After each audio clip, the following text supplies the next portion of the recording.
ओम शांति प्यारे भाई बहनों, आपका स्वागत है हमारे 7 दिन की राजयोग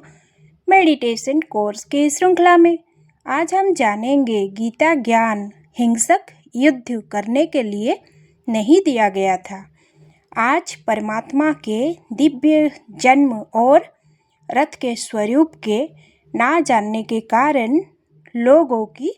ये मान्यता दृढ़ है कि गीता ज्ञान श्री कृष्ण ने अर्जुन के रथ में सवार होकर लड़ाई के मैदान में दिया था, परंतु ये हम पिछले श्रृंखला में जान चुके हैं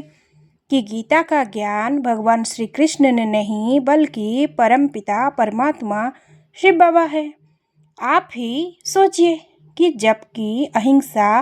को धर्म के परम लक्षण माना गया है और जबकि धर्मात्मा अथवा महात्मा लोगों भी अहिंसा का पालन करते तथा अहिंसा की शिक्षा देते हैं, तब क्या भगवान ने भला किसी हिंसक युद्ध के लिए किसी को शिक्षा दी होगी? जबकि लौकिक पिता भी अपने बच्चे को ये शिक्षा देता है कि परस्पर ना लड़े, तो क्या सृष्टि के परमपिता परमात्मा शिव बाबा ने मनुष्यों को परस्पर लड़ाया होगा? ये तो कदापि हो ही नहीं सकता। भगवान तो देवी स्वभाव वाली संप्रदाय की तथा सर्वोत्तम धर्म की स्थापना के लिए ही गीता ज्ञान देते हैं और उससे तो मनुष्य राग, द्वेष, हिंसा और क्रोध इत्यादि पर विजय प्राप्त करते हैं। अतः वास्तविकता ये है कि निराकार परमपिता परमात्मा शिव बाबा ने इस सृष्टि रूपी कर्म क्षेत्र अथवा कुरुक्षेत्र में प्रजापिता ब्रह्मा अर्जुन की शरीर रूपी रथ में सवार होकर माया अर्थात 5 विकारों से युद्ध करने की शिक्षा दी थी, परंतु लेखक ने बाद में अलंकारिक भाषा में इसका वर्णन किया तथा चित्रकार ने बाद में शरीर को रथ में रूप में अंकित करके प्रजापिता ब्रह्मा की आत्मा को उस रथ में एक मनुष्य अर्जुन के रूप में चित्रित किया। बाद में वास्तविकता रहस्य पे लुप्त अथवा गौड़ हो गया और स्थूल अर्थ ही प्रचलित हो गया। संगम युग में भगवान शिव ने जब प्रजापिता ब्रह्मा के तन रूपी रथ में अवतरित होकर ज्ञान दिया और धर्म की स्थापना की, तब उसके पश्चात कलियुगी सृष्टि का महाविनाश हो गया और सतयुग स्थापन हुआ। अतः इस सर्व महान परिवर्तन के कारण बाद में ये वास्तविक रहस्य प्राय लुप्त हो गया। फिर जब द्वापर युग के भक्त काल में गीता लिखी गई, तो बहुत पहले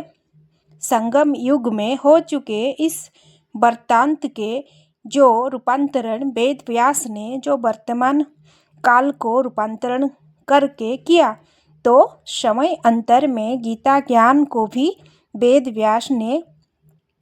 जीवन काल में अर्थात द्वापर युग में दिया गया ज्ञान मान लिया, परंतु इस भूल से संसार में बहुत बड़ी हानि हुई है,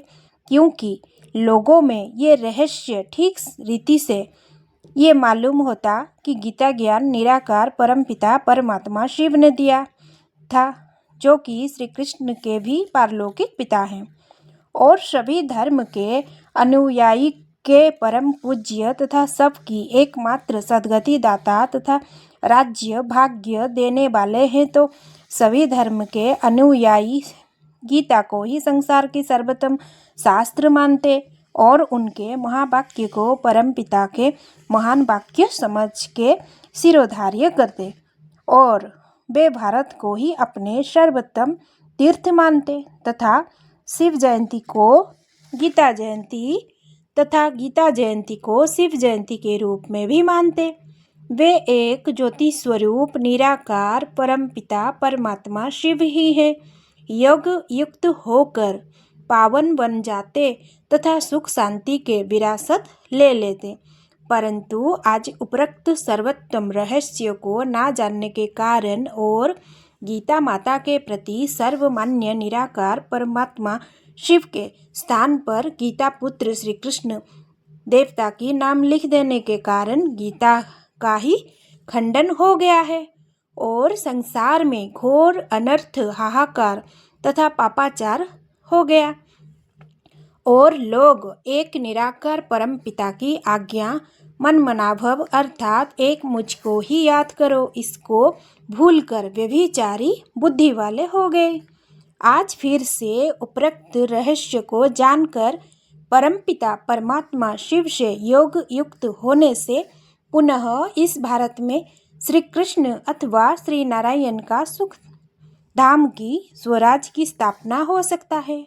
और हो रहा है। अर्थात इस चित्र द्वारा आप अच्छा रीति समझ सकते हैं कि इस प्रकार ये अहिंसक युद्ध है जिसके हिंसक युद्ध में दर्शा दिया गया था। अच्छा, ओम शांति।